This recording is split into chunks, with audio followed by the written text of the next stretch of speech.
आप जिन कोठियों को, संपत्ति को, संतान को अपना मानते हो, ये आपका नहीं है। ये दूसरी बात है, क्योंकि हम जीव संज्ञा में हैं, ये हमारे बात समझ में आती नहीं। परमात्मा की इस रोशनी में कुछ दिनों के बाद आपको ये स्पष्ट दिखाई देने लग जाएगा कि ये अपने नहीं है। अपने नहीं है तो ये कौन है?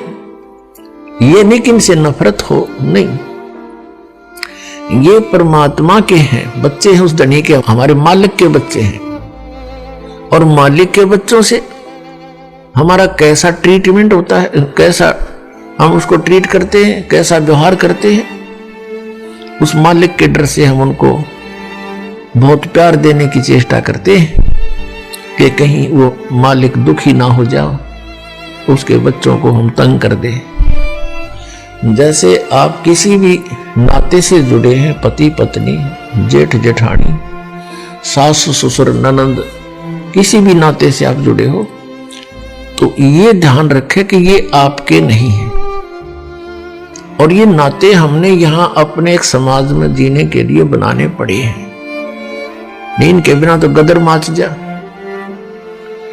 तो फिर ये याद रखिए कि ये अपने नहीं है। ठीक है, हम यहाँ आए हैं, इस स्थान की यह व्यवस्था है, लेकिन ये अपने नहीं है, ये भगवान के बच्चे हैं, मालिक के बच्चे हैं। अब जैसे सास बहू ने दुखी करे, वो पाप की भागन होती है, और फिर बहू सास ने दुखी करे, वो महा अपराधी होती है। क्योंकि सास की जो आशाएं होती हैं कि मेरी पुत्र वधू आएगी, मेरी सेवा करेगी, मैंने प्यार से बोला करेगी, तो वह हर प्रयत्न करती है अपने बच्चे के विवाह करने की, कि मेरा बच्चा ब्याह जा, बेटी आवेगी। और वो फिर उसके विपरीत कार्य होते हैं, उसकी आत्मा दुखती है। तो अब हम ये भी सोचना है कि ये अपने नहीं है।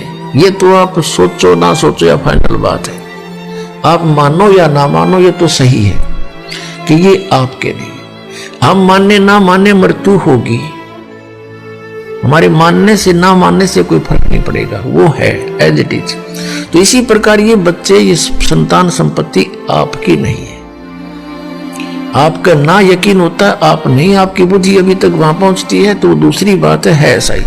लेकिन ये नहीं कि इनसे बिना नाता तोड़ ले, विपरीत हो जाए, नहीं, इससे भी मालिक अक्षुब्ध होगा। ये उसके बच्चे हैं, इनके साथ बहुत अच्छा व्यवहार करना है, उस परम पिता के, उस मालिक, अपने धनी के बच्चे मानकर।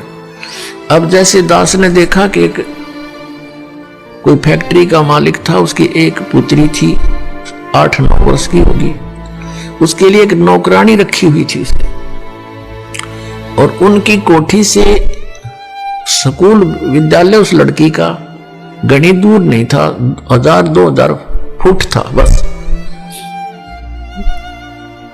मतलब यहां से सड़क हो, इसे थोड़ा दूर लगा लो, तो उसके लिए कोई ऐसा व्हीकल भी नहीं लगाया उसने, वो पैदल चली जाती थी। वो नौकरानी गर्मियों के दिनों में उस मालिक की बेटी पर छाता रखती थी छोटा सा, और स्वयं धूप में चलती थी। उसको सुबह तो इतनी गर्मी नहीं होती थी, आते समय से वो ऐसे छाता करके लाती थी उसके ऊपर। और जो उस मालिक ने उसको पैसे देती थी, दिया जाता था महीने का खर्च, तो उसके भोजन का, पानी का, उसके कपड़ों का, जूतों का, पॉलिश का, वो सारा वो उन पैसों से ही वो उस बच्चे पर लगाती थी। और जिस दिन उसको नौकरी से निकाल दिया, उसने झांका नहीं उस मालिक की कोठी की ओर, न उस बेटी की ओर, क्योंकि उसकी थी नहीं, उसका उसमें कोई मोह नहीं। उसको पता था कि मेरी नहीं है, लेकिन यह भी पता था ये मालिक की है, इसकी सेवा में कमी नहीं रहनी चाहिए। तो ऐसी पुण्यात्माओं, आपने अपने आप को ढालना पड़ेगा। यदि यहां जीना ठीक चाहते हो और सतलोक जाना चाहते हो, इस तरह आपके मन को इस सच्चाई से जोड़ना पड़ेगा। यह सत्य है,